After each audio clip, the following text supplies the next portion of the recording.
Olá, eu sou o professor Eldi Lobo, médico psiquiatra da infância e adolescência, com titulação pela Associação Brasileira de Psiquiatria e Associação Médica Brasileira. Esta é a mini aula Quando games podem ser problema de saúde? Faz parte da divulgação do nosso curso de pós-graduação em Neurociências da Infância e Adolescência, que temos na parceria entre Vida Mental, onde sou diretor, com a Universidade Paulista. Já aproveito para convidar a inscrever no nosso canal aqui do youtube.com/Vida Mental, em um botão aqui do vídeo, e com o seu e-mail já registrado, passará a receber as notificações dos nossos próximos vídeos.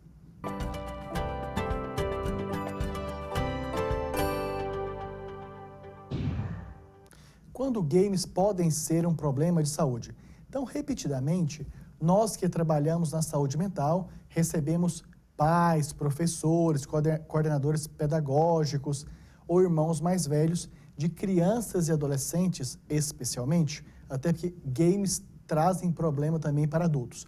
Mas aqui no nosso foco de crianças e adolescentes, nós temos essas procuras de que estes menores estão tendo um nível de dedicação para jogos acima daquele que é a média, o que acaba refletindo em baixo rendimento escolar, em obesidade e em outros problemas como de relacionamento, incluindo irritabilidade.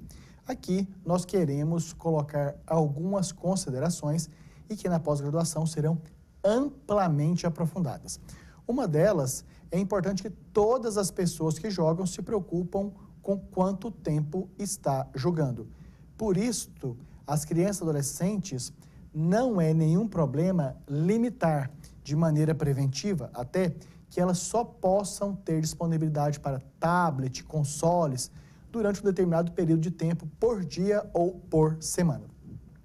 E o principal de alerta para todos que estão assistindo esse vídeo, profissionais ou não, sobre problemas e dependência de jogos para crianças e adolescentes é quando estes deixam de realizar atividades básicas em função do jogo.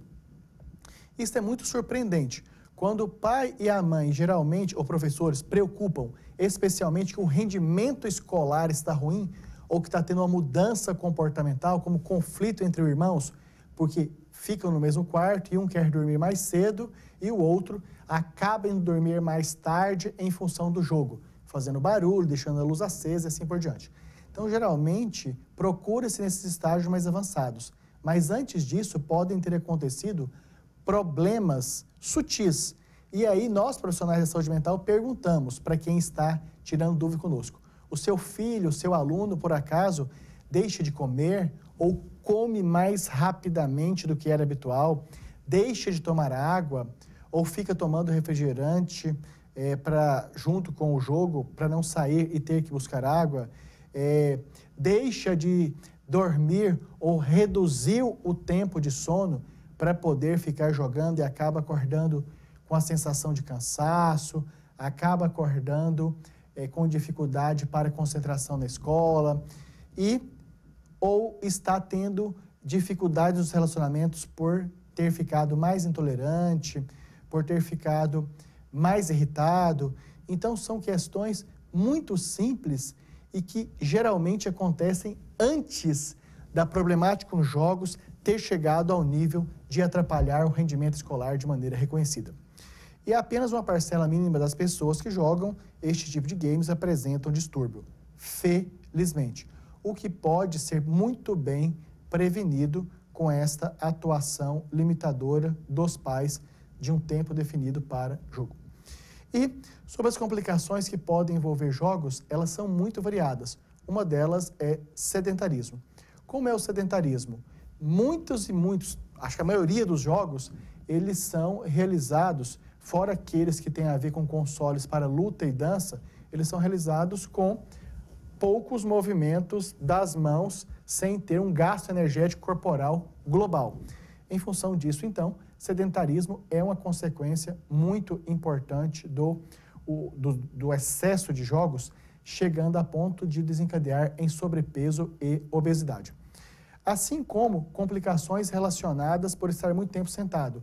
E olha que muitas vezes a criança e o adolescente reconhecem que quando estavam jogando, tinha uma percepção de dor de cabeça, cefaleia, dor no pescoço, cervicalgia, dor na coluna, lombalgia, menor do que quando interrompe o jogo e vai estudar, vai para a mesa alimentar.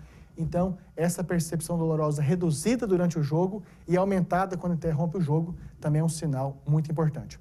Afastamento dos amigos da vida real, ou seja, menos convivência presencial com os amigos e mais contato, por exemplo, com jogos em rede. É um outro sinal de complicação e de consequência negativa pelo excesso de jogos. Piora do rendimento escolar, incluindo, inclusive, reprovações. Sabia que um dos grandes motivos que pais e professores alertam para uma consequência de jogo, muitas vezes já, digamos, mais tardia, é quando tem reprovação escolar ou que essa criança e adolescente precisa passar por um processo de recuperação? E brigas em família. Brigas em família vão desde aquelas questões mais simples, como dois irmãos que convivem no mesmo quarto e que um deles jogando até altas horas atrapalha o outro dormir, porque tem que manter a luz acesa, por exemplo, ou que emite barulho.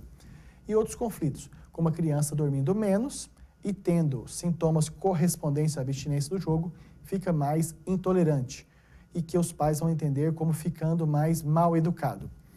Prejuízos cognitivos na regulação das emoções, como, por exemplo, citado mais de uma vez, redução da tolerância e entre várias outras consequências, incluindo esta, por exemplo, de desidratação e infecção urinária em função de não ir ingerir água e líquidos para continuar jogando.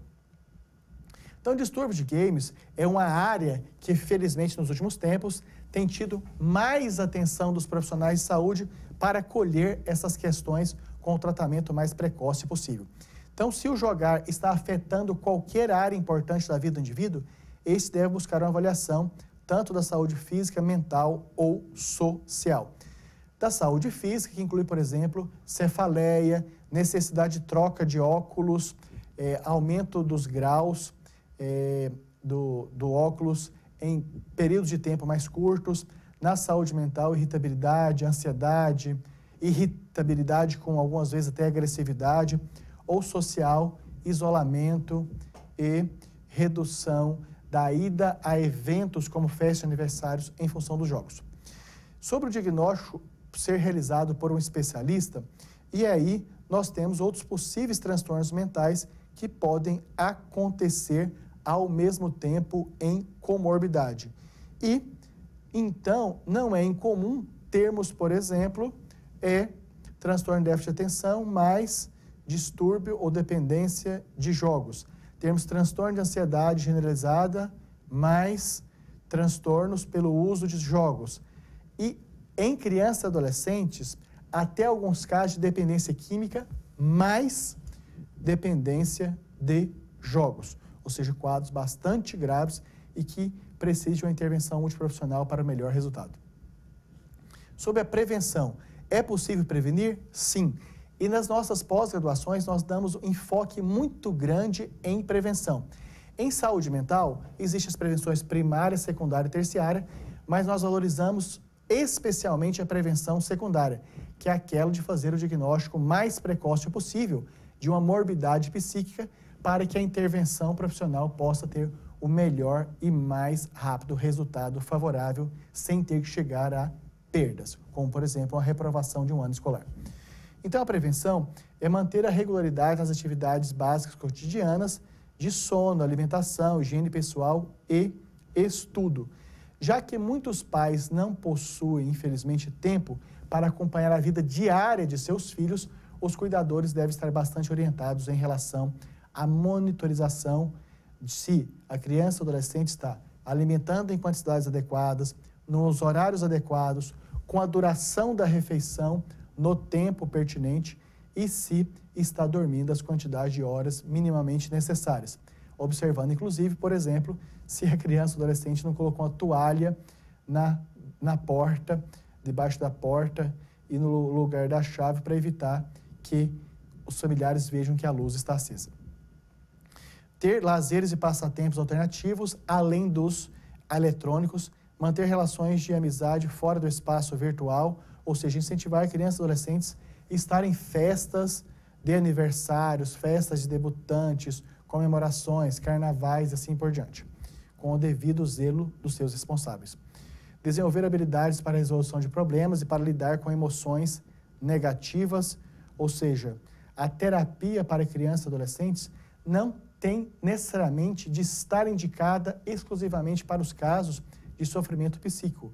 Como forma de autoconhecimento de prevenção de adoecimento mental, tem uma função muito importante na saúde de crianças e adolescentes.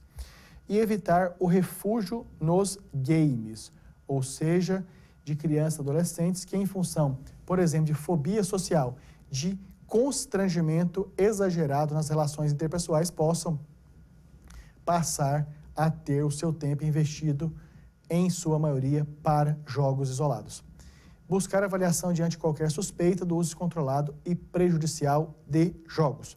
Infelizmente, quando professores, responsáveis, pais, coordenadores pedagógicos indicam avaliação psíquica, infelizmente, na maioria dos casos, já está em uma situação de agravamento importante, como, por exemplo, de necessidade de fazer um tratamento conjunto para um transtorno ansioso comórbido, ou de ter que fazer aulas complementares intensas para garantir a aprovação do ano escolar. Então, quanto mais precoce for este reconhecimento do prejuízo, mais rápido vai ser o tratamento e mais eficiente o resultado. Então, na nossa pós-graduação em Neurociência da Infância e Adolescência, nós vamos valorizar profundamente os aspectos preventivos, interventivos e de reabilitação para crianças e adolescentes que tenham repercussões físicas, psíquicas e sociais em função dos jogos, com um foco na prevenção secundária do rastreio e diagnóstico precoce. A pós-graduação em Neurociência da Infância e Adolescência é altamente desafiadora, instigante, promissora. Primeiro, porque facilita o diálogo entre profissionais da educação, como pedagogos, com profissionais da saúde, como médicos, psiquiatras da infância e adolescência, pediatras, outros profissionais como psicólogos, assistentes sociais, enfermeiros. Tem um amplo mercado de trabalho. As próprias escolas de estudos complementares, os seus consultórios particulares, CAPS e Centro de Atenção Psicossocial da Infância e Adolescência, enfim, é uma pós-graduação muito legal. Para você que é um profissional que está à procura de novos desafios, este é um grande trampolim para ir a um novo nível de performance profissional no nível de pós-graduação. E trata-se de um curso de investimento justo e ainda com algumas políticas de facilidade. Por exemplo, se você é ex-aluno concluinte, ou seja, formando de um curso da Unip ou trabalha em empresa conveniada, tem algumas políticas de desconto imediata. E mais, os nossos cursos com duração de 12 meses podem ser pagos em até 18 parcelas e os nossos cursos com duração de 18 meses podem ser pagos em até 24 parcelas. Dessa maneira, e com muita alegria, estamos divulgando essa nossa pós-graduação em Neurociência da Infância e Adolescência. Acesse já o link que está aqui no vídeo e também abaixo do vídeo e tem acesso direto ao site da Unip para ver todas as informações pedagógicas, administrativas, financeiras, metodológicas. Mas nós estamos muito disponíveis para prestar todos os seus esclarecimentos desde já. Podem fazer contato direto comigo pelo e-mail lobo@vidamental.com.br, também pelo telefone 11 99622 8835, assim como também pelos outros contatos da equipe Vida Mental por telefone e e-mail. E quer fazer ligação direto na Unip? Ótimo! Podem tirar as suas dúvidas e tomar mais informações. Se você mora na Grande São Paulo, indico 2166-1066 e de todo o Brasil sem custo 0800 010 9000. Assim então, vá até o link abaixo do vídeo, clique e já acesse diretamente o site da Unip para sua inscrição e matrícula na nossa pós-graduação em Neurociência da Infância e Adolescência de formato híbrido. Parte do curso é realizado presencialmente na Unip, com a possibilidade de formação de um amplo network com profissionais de diferentes formações, muitos locais de trabalho, com possibilidades de, a partir dali, alavancar trocas de trabalho, ascensão no seu emprego, reforço da clientela do seu consultório, clínica ou outra instituição, novas parcerias e mais. Nós ofertamos uma pós-graduação que parte dela é à distância, podendo ser realizada de qualquer local com acesso à internet de banda larga. Dessa maneira, então, vamos realizar a pós-graduação em Neurociência da Infância e Adolescência e irmos para um nível de satisfação pessoal, remuneração e performance profissional muito mais além.